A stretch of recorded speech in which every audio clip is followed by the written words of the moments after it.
जेव्हा आईला कळेल की मी बाणाचे आणि दुधाचे पैसे द्यायला गेले होते तेव्हा काय होईल? मी आश्वत्याकडून पैसे घेतले हे कळल्यावर तर माझी वाटच लागणार आहे. देवा, आईला हे कळायच्या आधी आश्वत्या इथे येऊ दे आणि तिला सगळं खरं खरं सांगू दे. तुम्ही सगळे निघालात तरी चालेल. आता मी आहेच इथे रात्रभर.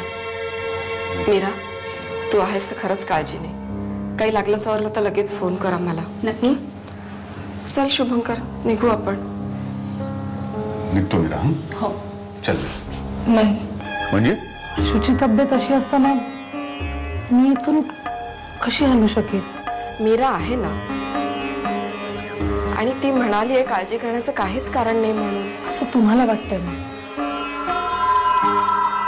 पण जोपर्यंत आशू पूर्वीसारखी ठणठणीत होत नाही ना तोपर्यंत प्रत्येक क्षणाला मला तिची काळजीच वाटत राहील. मा, तू निघ, आम्ही थांबतो. ठीक आहे. अगं, सागर देशपांडे नावाचा एक विद्यार्थी आहे माझ्या वर्गामध्ये. हुशार आहे पण जरा वेंधळ आहे प्रकरण. तर गेले काही दिवस शाळेमध्ये संध्याकाळी थांबून मी एक्स्ट्रा अभ्यास घेत होतो त्याचा. मुद्द्याचं बोला. हे बघ. हे काय? उघडून तर बघ. एवढे? त्याच्या वडिलांनी आणून दिली.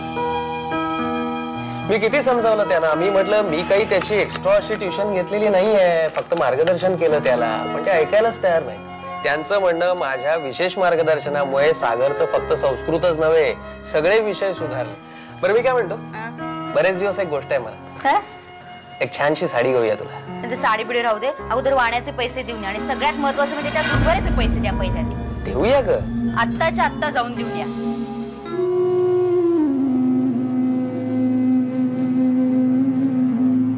अरे, हे काय? तुम्ही दोघंही अजून जागेच? कशी झोप येईल मला? माझ्या बोलण्यामुळे त्या मुलीला त्रास झाला नाही रा. अश्विनी, अश्विनी नाव आहे तिचं. खरं तर ना, तुम्ही अगोदरच सांगितलं असताना मला सगळं तर मला धक्का बसला नसता आणि उद्रेकही झाला नसता. आपल्यामुळे कुणाला हॉस्पिटलमध्ये नेण्याची वेळ यावी म्हणजे गैरसमज हे चटकन भिनणारं विषवंच कधी कधी प्राणावर सुद्धा बेततं. एकमेकांशी मनमोकळेपणाने बोललो, मन मोकळी झाली.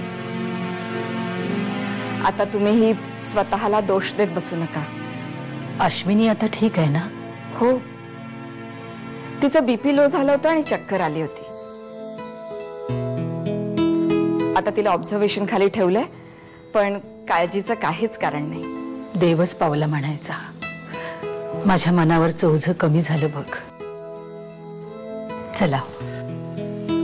तू हो पुढे. आलो मी, हळूहळू आलो. चल या, पण फरशी गुळगुळीत आहे, सांभाळून या. माहितीये, येतो. चल.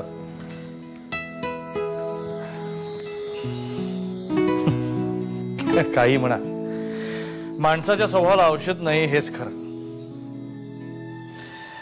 मनात येईल ते धाडकन बोलून टाकायचं, हा जो हिचा स्वभाव आहे ना, कितीही ठेचा लागल्या तरी आजपर्यंत बदललेला नाहीये. पण माधवराव, त्यामुळे आभाळ निरभ्र होऊन जातं. एक लक्षात घ्या, आपल्या माणसाने कितीही मारलं ना तरी लागत नाही, पण परक्या माणसाचा एखादा ओला शब्द सुद्धा जिव्हारी लागतो. त्या शाळा असतात ना एकदम चकचकीत पॉश, एकदम मंत्र्यांच्या. मंत्र्यांची शाळा? अहो म्हणजे श्रीमंताच्या. त्याचं काय? मालूला आणि दुष्यंतला घालायचंय त्या शाळेत? मालविकाला आणि दुष्यंताला नाही घालायचंय, मग तुम्हाला घालायचंय त्या शाळेत. म्हणला? तुम्ही जरा प्रयत्न करून बघा ना त्या शाळेसाठी. अहो केवढा पगार असतो तिथे. आता थोडे हातात पैसे आले होते तर किती हातभार लागला होता. नाही त्या चिंतेने मन सतत पोखरलेलं असतं. तरी बरं, अजून कुणापुढे हात पसरायची वेळ नाही आलेली. आश्वत्या, अजूनही तुझा फोन नाही आलाय. का नाही करतस तू फोन? आईला हे सगळं कळलं तर ती किती रागवेल माहिती आहे ना तुला. प्लीज मला फोन कर.